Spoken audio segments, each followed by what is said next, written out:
सैयदना Junaid Baghdadi अलैहिर्रहमा, आपका एक जुमला तो अर्ज करना चाहता हूं, लेकिन यहां उससे पहले एक तारीफ, एक बुनियाद आपको वाजे कर दूं। तरीकत और शरीयत अलहदा कोई चीज नहीं। तरीकत और शरीयत, तरीकत और तसव्वुफ ये शरीयत की खादिम है।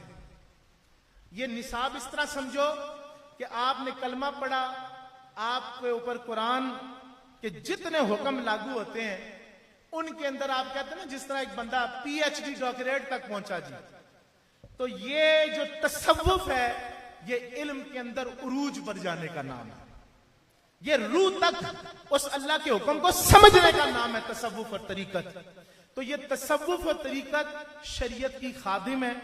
और हां, जुनैद बगदादी अलैहिर्रहमा का भी इस पे फरमान है कि तसव्वुफ ये है कि तुम्हारा बातिन अल्लाह के साथ और जाहिर लोगों के साथ, तुम्हारा बातिन अल्लाह के साथ और जाहिर लोगों के साथ। अब जाहिर में शरीयत तो जरूरी है, बातिन में तो आप अल्लाह से लगे हैं। तो मुजद्दद साहब यहां फरमाते हैं कि असल हकीकत, असल शरीयत के जो जिमन में चलकर जिस तसव्वुफ के रास्ते पर, तरीकत के रास्ते पर चला जाए, वो ही असल मारिफत का रास्ता है, वो कुर्बे इलाही का रास्ता है।